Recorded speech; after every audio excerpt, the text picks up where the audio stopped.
Hello everyone, welcome back. Dom here, and in this video I'm going to show you 15 Cubase mixer tips that you should know right after this.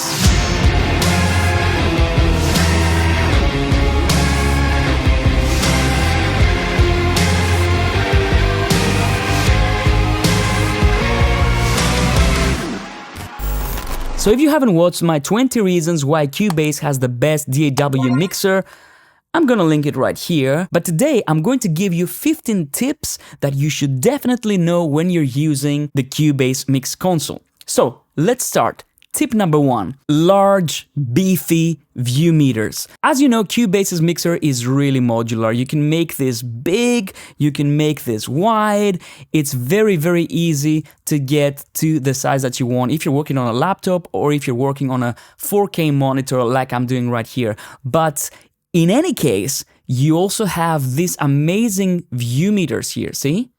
And these you can activate by going to this cogwheel here and making sure that you have them activated. They're called meter bridge, okay? So you activate it, and as you can see, now you have a nice, beautiful display of your meters, okay? So you can see we have beautiful meters there. We can also see any compression that happens in the channel strip. See, right here.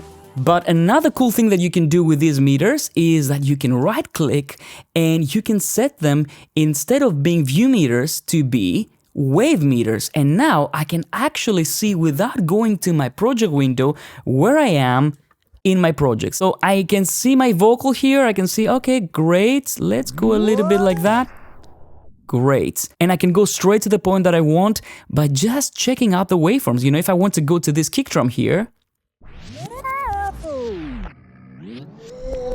you know, it's very, very simple, and I can actually, let me just turn this into jog. I'm using my CC121 to do this, by the way, but you can see that I can go like that, and it's so easy. I can see where I am at any given point, and I don't have to go like, okay, am I here, am I there? You know, I can see roughly where I am at a glance inside the mixer. How cool is that? Of course, it doesn't work for any track. It works with audio tracks, so it won't work with instrument tracks, it won't work with group channels or effects channel tracks, but nevertheless, you will have a good overview of what's going on in your project. Tip number 2 is the exclusive number of racks.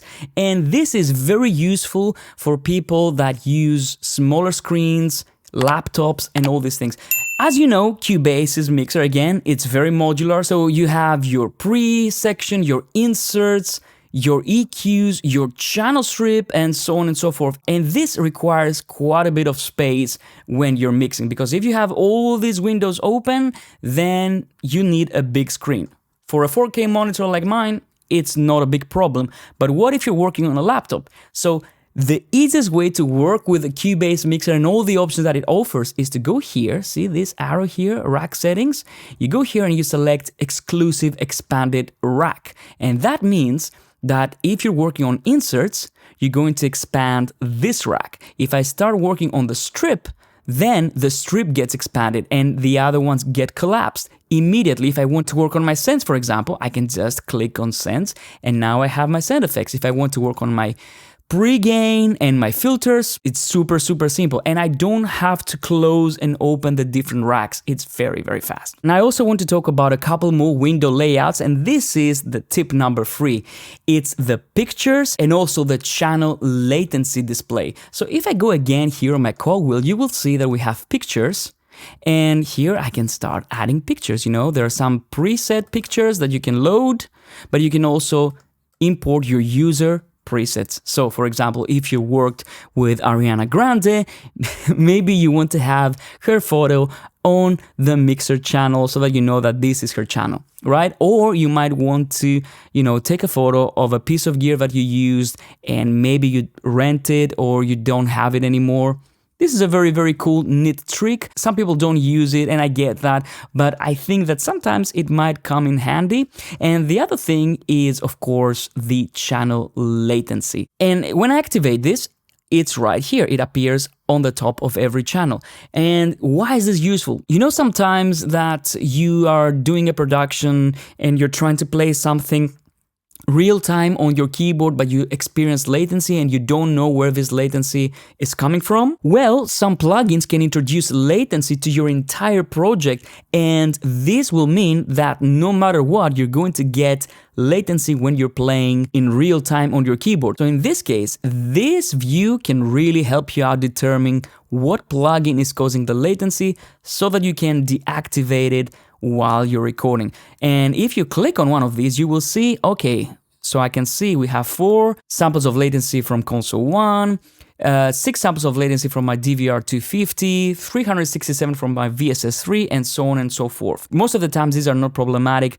The problem starts with plugins that have look-ahead algorithms, so they have to create latency in order to see what's going to happen next, okay? But this should be okay.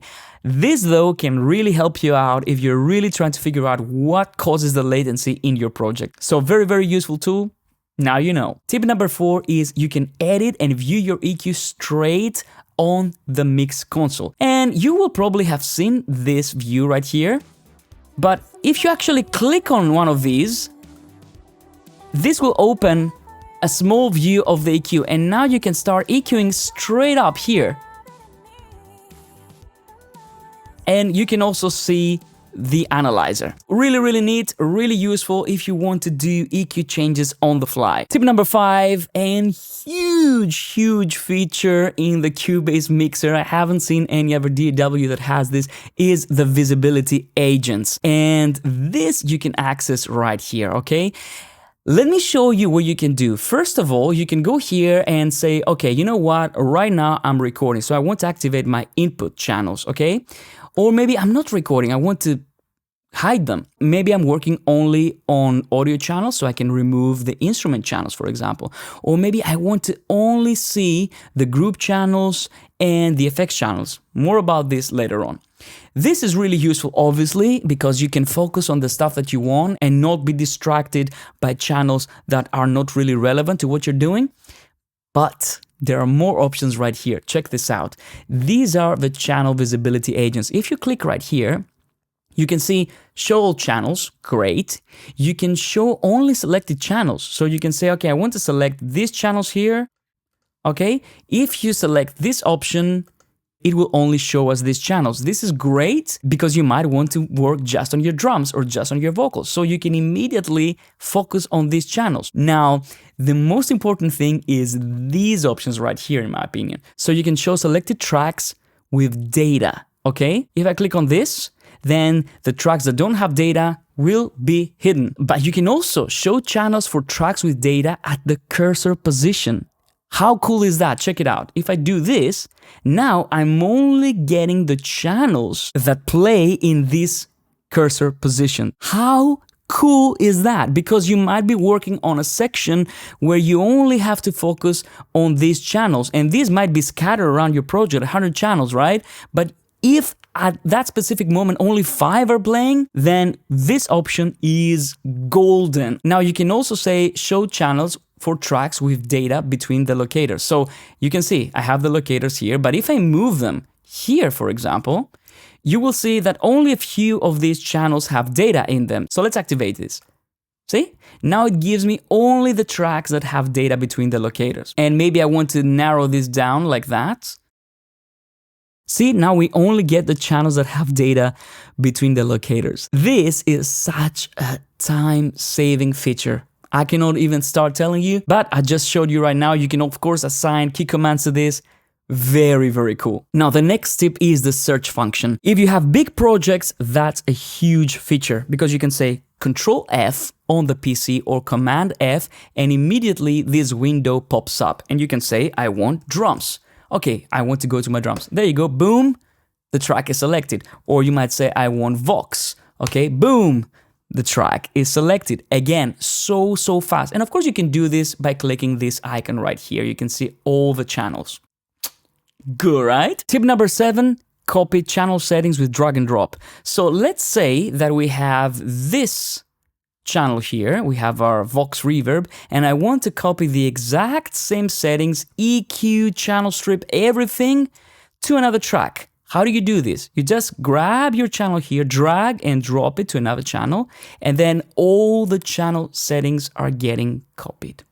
You're welcome. Now, the next tip is hugely important. I think that most of you might know this, but what it is when you select multiple channels, you can do exactly the same action on all of them by holding Alt and Shift. For example, if I select all my channels and I want to add a high pass filter to them, I can hold Alt and Shift and go here, activate my low cut, and now I can just do exactly the same thing on all the channels. When you're preparing a mix and you want to add a high cut filter to pretty much all the channels apart from the kick drum and the bass, this will save you lots and lots of time, trust me. Now, the next tip is the absolute link mode. Let's say that we have these channels here. These are my synths. And let's say that I want to make sure that they all have the same level. Now, if I hit Alt and Shift and start dragging, you will see that the faders will move up and down, but in a relative fashion. So the relationship between them will remain the same.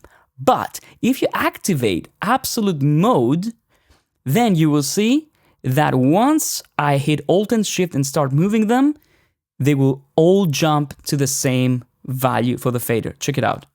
There we go.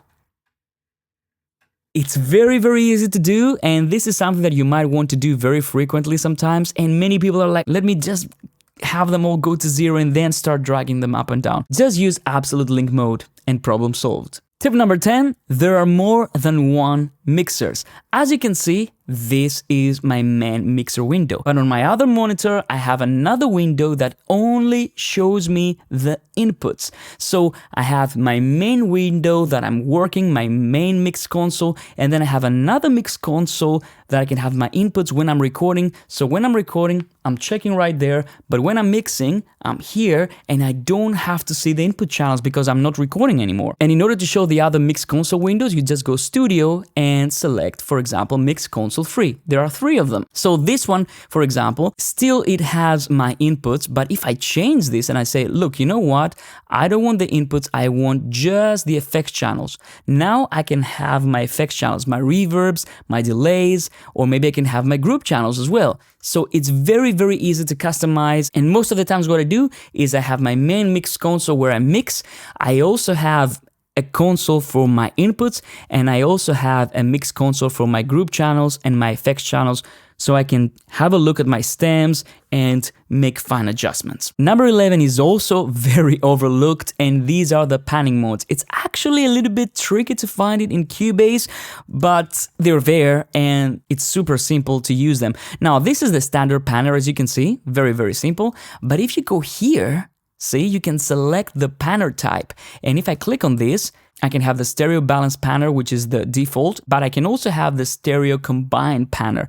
If I click on this, now I have total control over my left channel, my right channel. I can make the stereo image narrower, or I can make it completely mono. So if I go 0 on both of them, I can turn a stereo channel into mono super, super simply. And I can also say, okay, you know what? I want to place this instrument right here, you know? So this is extremely useful if you're working with orchestral instruments and you want to make sure that, for example, your violins are on the left and they don't bleed over here, you know? You can just do it like that inside the Cubase mixer. The next tip is an obvious one, but I think that some people miss it, and this is the mix console history.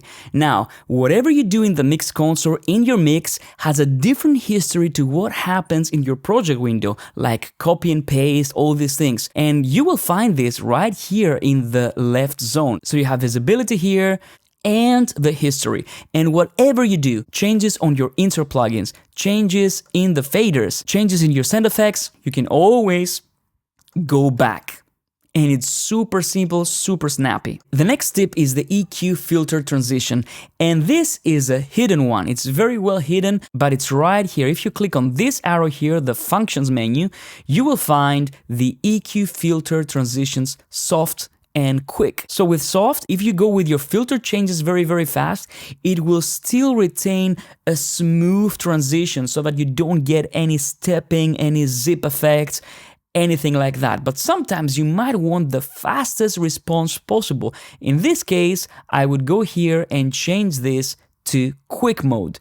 Now, this won't be so natural, but sometimes if you want to do like super fast filter changes between sections of songs, maybe it makes sense to choose the quick mode. For most of the other times though, I prefer the soft mode. The next tip is the zones, and again, very important feature. In order to find the zones, you go to visibility here on the left zone, and then you click on zones.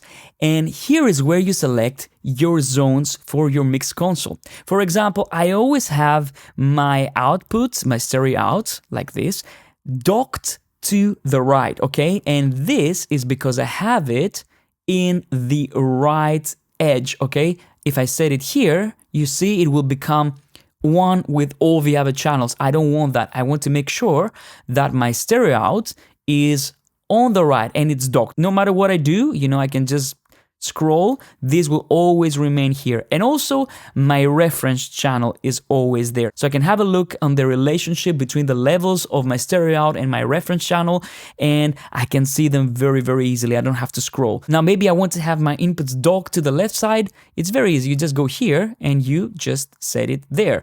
Or you might want to say, you know what, I'm always working on my vocal, so maybe I want the vocal to be on the left hand side, docked there, and now I always have my focus on my vocal, but everything else is free to move. So very cool function, and again, a very unique Cubase feature. And the last tip that I want to talk about today is the meters position. And this, you find it right here. Again, you go to your functions menu, and then you go to global meter settings, and then meter positions. And here you can select if you want the meter to display the input level, if you want to display the post fader level, and if you want to display the post panner level, which is the default. For example, if I have my panner all the way to the left, then of course my meter is going to show more level to the left or only to the left. But you can also set it to input, and this won't take into account the fader position, okay? So it's pre-fader basically. Check this out. See, it still shows me the level, even though I've turned down the fader all the way down. So again, many options right there, and many people wonder, oh, does Cubase have pre-fader mode for the meters? Yes, it does. It's right here, okay? It's just hidden because most people will just need the post fader and what happens after the panning. It's what makes more sense most of the times. So these were 15 tips for the Cubase Mix Console that you should know. Let me know in the comments down below. Did you know all of them? Which one was a revelation for you, if any? And if you enjoyed this video, hit a like, subscribe, and I'll see you on the next one. Take care. Bye-bye.